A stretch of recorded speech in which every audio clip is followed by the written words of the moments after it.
हिंद मजदूर किसान पंचायत उत्तर प्रदेश की राज्य कार्यकारिणी में देश के सर्वोच्च उद्योगपति रतन टाटा के निधन पर शोक व्यक्त किया है और एक स्वर से प्रस्ताव देकर उनके सहजता और मजदूरों के प्रति निष्ठा पर चर्चा की गई, जो आज के परिवेश में उद्योगपतियों में नहीं पाई जाती है।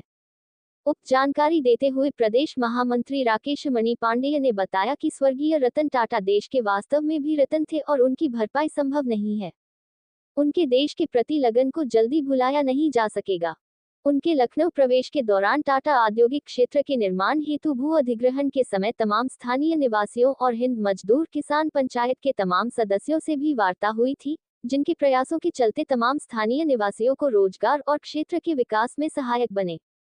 वे उत्तर प्रदेश को उत्तम प्रदेश बनाने में काफी मदद की। हालांकि प्रदेश के दूसरे राज्यों में भी मजदूरों को सम्मानजनक स्थिति को बनाए रखने के लिए उद्योगों को लगाने का कार्य किया, किंतु दुर्भाग्य है कि रतन टाटा बंगाल में सफल नहीं हो सके और उन्हें उस उद्योग को गुजरात में लाना पड़ा।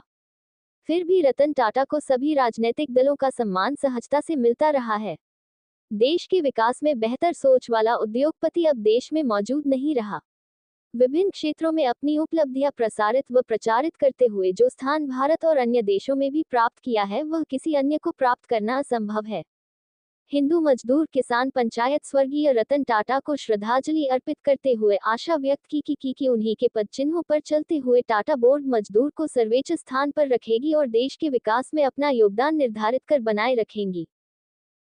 देखिए, रतन टाटा जो है ये देश की एक अलग अपनी शख्सियत थी और देश में जितने भी पूंजीपति हैं या जितने भी धनाढ़ लोग हैं उसमें नंबर 1 पे टाटा का नाम आता है। टाटा ने पूरे देश में अपना एक स्टार्टअप लागू किया था। लखनऊ में भी उन्होंने टाटा मोटर्स करके एक अच्छी खासी उन्होंने जगह एक्वायर की थी और वहाँ हजारों लोगों को नौकरी दी। जब यहाँ उन्होंने टेक ओवर किया टाटा में, तो गांव के तमाम किसानों को और यहाँ तक कि हमारे मजदूर संगठन के लोगों को भी आमंत्रित किया, लोगों से समस्याएं पूछी और उसका नतीजा यह रहा कि काफ़ी कुछ रिक्वायर करने के बाद उन्होंने बहुतों को नौकरी, जो स्थानीय लोग थे। और टाटा में खासियत थी कि जहाँ भी वो उद्योग लगाते थे तो बाहर से मजदूरों को ले जाने का काम नहीं के बराबर करती थी। वो वहीं के स्थानीय लोगों को ज़्यादा से ज़्यादा रोजगार देने का काम करती थी और ऐसा उन्होंने सब जगह किया। एक जगह टाटा जी को वापस आना पड़ा, जो बंगाल में गए थे, और काफ़ी लोगों को, स्थानीय लोगों को रोजगार मिला, जमीनें मिली। लेकिन उस समय जो राजनीतिक पटापेच था, जिसके नाते उनको विरोध झेलना पड़ा और टाटा ने उसको वहीं से ही प्लान वापस करके गुजरात में लाके लगाना पड़ा और भी जो। लेकिन ऐसा नहीं है। तो कहा जाता है कि रतन टाटा गरीबों के मसीहा भी थे और उन्होंने एक गरीबों के लिए कार लॉन्च की थी जिसका नाम नैनो है। हाँ, ये उनकी एक जो है बहुत ही एक सोच की थी कि हर आदमी आज कार पर चले। उन्होंने बहुत कम दाम रखी थी, लखटकिया कार उसको बोलते थे। तमाम उन्होंने इस पर रिसर्च भी किया और कोशिश भी की। टाटा की गाड़ियों में एक खासियत मानी जाती है कि वो ज़्यादातर मजबूत होती है और उस मजबूती के नाते लोग उसको पसंद करते हैं, टाटा के जो भी ब्रांड है। लेकिन इन्होंने जो भी कुछ किया है उसकी लागत कम से कम हो और लोगों को उसका लाभ ज़्यादा मिले, इस पर उन्होंने ज़्यादा काम किया। इस अभाव में वो थे और एक ऐसी व्यवस्थित जिंदगी में वो थे, उससे उन्होंने देश में नहीं दुनिया में अपने परचम को लहराने का काम किया है और अपने उद्योग धंधे स्थापित किए हैं। वहाँ से भी जब वो विदेशों में अपने प्लांट लगाने का काम और काम किया है, तो भारत के लोगों को वहाँ रोजगार मुहैया कराने का काम ज़्यादा किया है।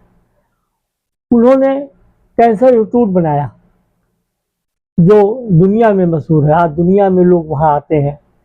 तो इसी तरह से उनकी जो समाज के प्रति सोच थी वो एक माने रखता है।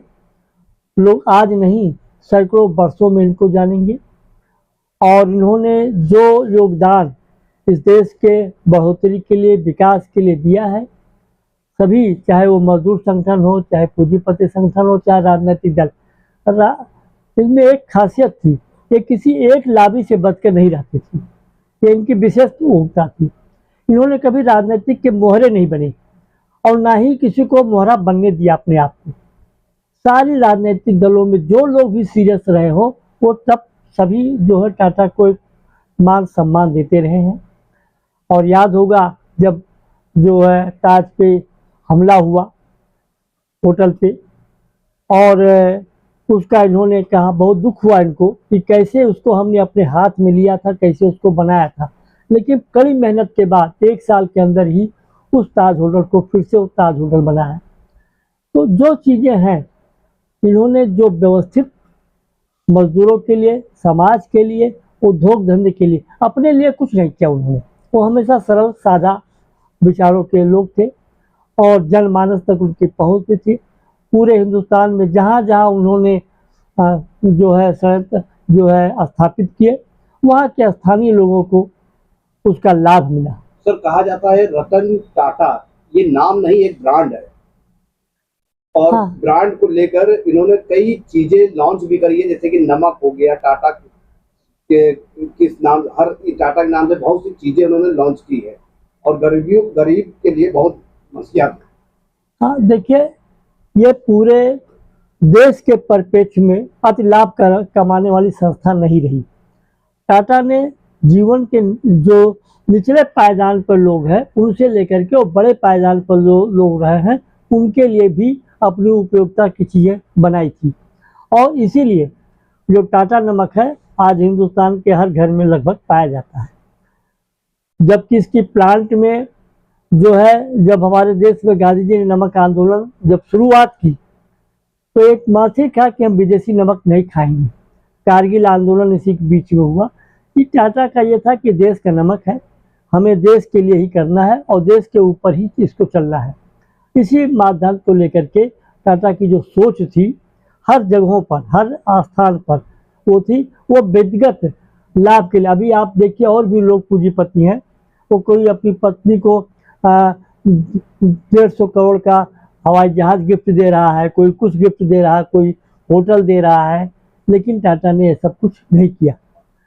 और उन्होंने जो कुछ किया, समर्थन किया, समर्पित किया, वो देश के लिए किया, देश की उन्नति के लिए ही किया है। रतन टाटा का निधन हो गया है, तो उनके चाहने वालों को क्या संदेश देना चाहेंगे अपनी तरफ से? देखिए, टाटा जी की जो शख्सियत रही है, लोगों को उनके विचारों को लेकर चलना चाहिए। हमारी हिंद मजदूर किसान पंचायत ने श्रद्धांजलि देते हुए, टाटा बोर्ड है जो उनका, जिसपे सारे ट्रस्ट के लोग जो हैं, उनसे हम अपील करते हैं कि उन्हीं उद्देश्यों को आगे ले, अति लाभ कमाने की दृष्टि से नहीं, बल्कि देश की प्रगति के लिए जो टाटा जी के ख्वाब थे, रतन जी के ख्वाब थे, उसी को पूरा करने के उद्देश्य में चले। अन्य कंपनियों की तरह, अन्य पूंजीपतियों की तरह अति लाभ कमाने की दृष्टि से इसको बढ़ाने का काम न करें। ठीक है।